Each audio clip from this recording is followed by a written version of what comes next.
Hey everybody, it's time to talk boards review. Okay, did you know that 11% of people who take their AGACNP exam do not pass on the first attempt? Yeah, but that's not gonna be you, because I'm gonna give you solid tips that are gonna help you prepare for this. In this video, I'm gonna talk to you about 3 phases of the planning process and my interpretation of what you can do to optimize your time and set yourself up for success. If we haven't met yet, my name's Bree. I'm a nurse practitioner. I create content for nurses, NPs, and students.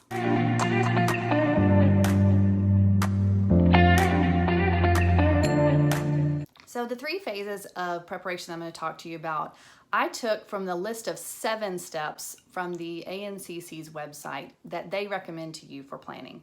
I'm a big believer in going straight to the source. So if you're going to take a big exam, I believe that you should go to the source and learn everything you can from the people who are developing and providing the test materials to find out what they recommend you do to prepare for it. So if you go to nursingworld.org, it will take you to the ANCC's links with all of the various different types of tests they offer. So the one I'm specifically talking to you about is the AGACNP. There they list 7 different steps you can take to get ready. A lot of it is day of study tips and things like that, and I'm not going to get into that in this video. I'm just going to talk to you about how to prepare in advance because I think this is very important to do it early. Okay, first step, review. Go to the ANCC website, download their handbook where they delineate all the information about the test, how many questions are on it, how long you have to take it, what the rules are, where the testing centers are. Spend some time researching this because if you go in prepared, you'll feel a little bit better and more confident when you get there. The test is currently 200 questions that you can take in 4 hours without allotted time for bathroom breaks. It seems that in November, this is going to change over to 175 questions in 3.5 hours. So goody for y'all, less time you have to spend stressing out and taking these awful exams. Okay, so moving on to the planning phase. This is where you're going to spend time researching what the study materials are out there and what would work best for your style of studying. I think you should do this very early in your program. I did this, I think, the first month, maybe even possibly before I started school, because if you already know what your plan is to study, you can start doing it while you're in your courses. First things first, review courses. Should you go to one live? Should you stream it? Should you just buy the audio? Should you just buy the test preparation materials? There's a lot of different options available to you. Here's what I did personally. I did not attend one live. I bought the audio before I even started my program. And each month, like when I was going through my curriculum, if I was studying GI in my car, I would listen to the GI section from Barkley. And I think this has a win-win for many different reasons. The biggest benefit to this is that you're beginning with the end in mind. So you're preparing for boards as you go along in your curriculum. It helps you with your content because the curriculum that your program is developing is largely going to be focused on what boards prepares you for. Their goal in accreditation is to get a good pass rate. So they want to make sure that they're teaching you what boards is teaching you. So a lot of my lectures, there was content from the Barkley review material that I listened to that was a part of my lecture and a part of my test. So it gives you a broader perspective of what you're studying. So I think this is a #1 study tip. You need to listen to your audio and study the Barkley material while you're studying the material that your class is requiring of you. Another benefit to this is that I listened to it over and over. So by the time I finished my 18-month program, I had heard this material a lot. I did not have it memorized at all, but I had heard it many, many times, and it made it much easier to really cement and absorb into my brain when it came time to hammer down the memorization piece of it. So I think that's a big tip. Buy the audio and or the paper materials early on. So because I had been doing that all along, when I finished, I didn't feel a strong motivation to pay all that money, travel expenses, hotel stays, food, and all of the cost incurred with attending a live course, knowing that the material they present in the live course is going to be pretty much the same thing I heard in the audio. And the other piece to that is I don't do well in an 8 to 12 hour stretch of lectures. I don't think many people do. You can only hear so much of that content. You can only absorb so much of that content. And for me, spacing it out made it easier for me. Some people study differently. If you're the kind of person who needs a deadline, you need to be forced to be in a room and doing it all at once. If that works for you, by all means do it. I have friends who did that and they got a lot out of it and they recommended it. So if that's something that you think would work for you, do it. I just personally feel like the expense and the time does not justify what you get out of it. Many people have told me it's the exact same material presented in the live course as what you get in the audio. For a third of the price, you can download the MP3 Barkley MP3 for I think $130 versus the review course, which is like $500 plus all your travel expenses and all those other things. So I personally don't feel like that's worth it, but that's up to you. Now I know there's some other options where you can download the content, but then you can just watch them at your own pace. So that may be a recommendation for you.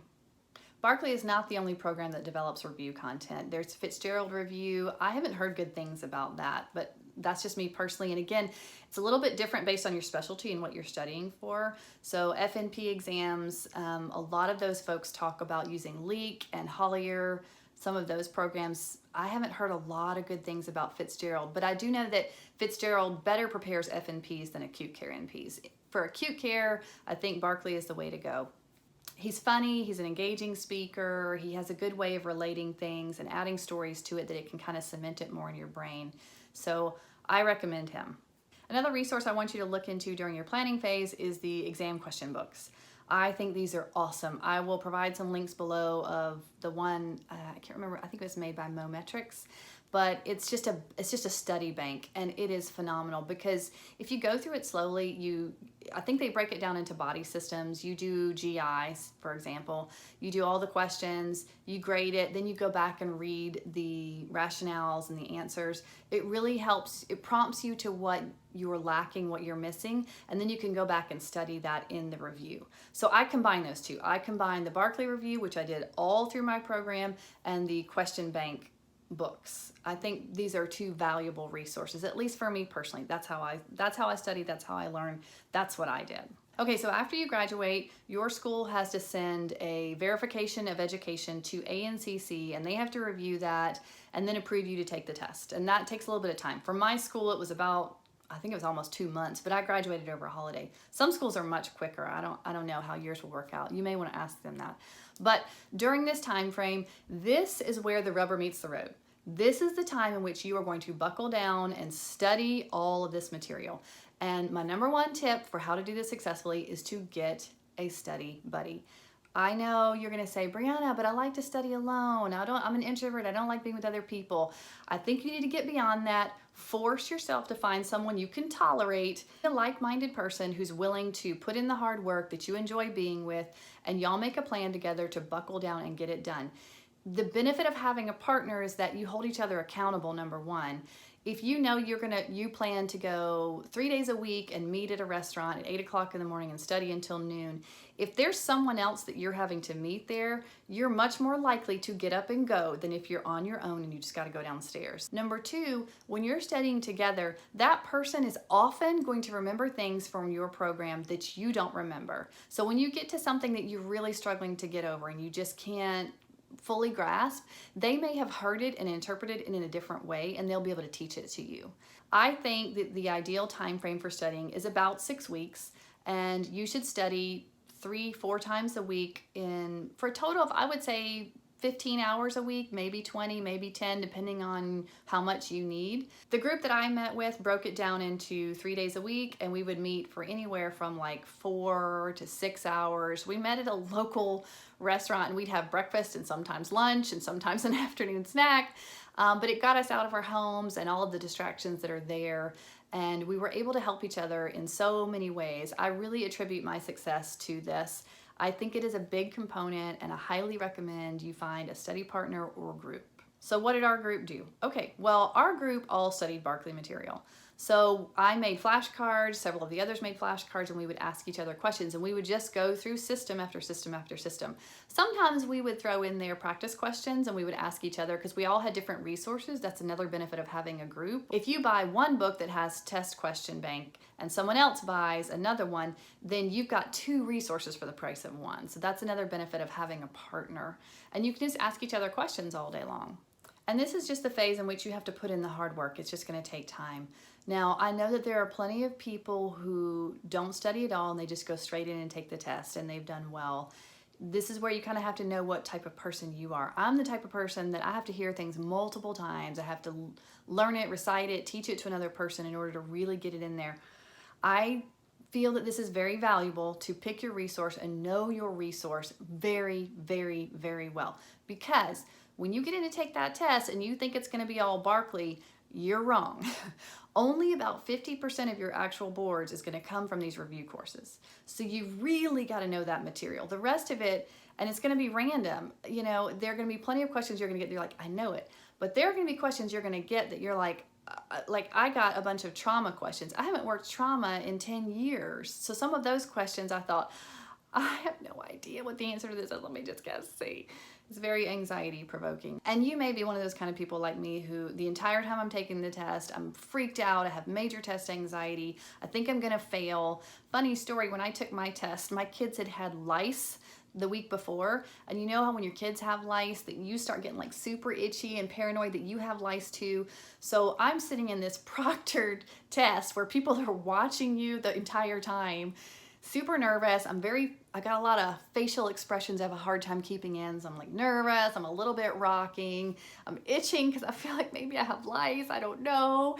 And then I get a question like about trauma. What 3 sides of a wound do you tape down and why only 3? I don't know. Oh my gosh, it's say, you know, I mean, you're gonna think you failed. I totally thought I had failed. I finished the test, I went out, handed my little key to the lady outside. They immediately give you the results, by the way, which is maybe a good thing. I don't know. I wouldn't want to wait. I don't know. Maybe it's a good thing. But I remember she took forever to print it out and she handed it to me and I about like had a coronary standing there waiting and then fell over because I had passed and it was amazing.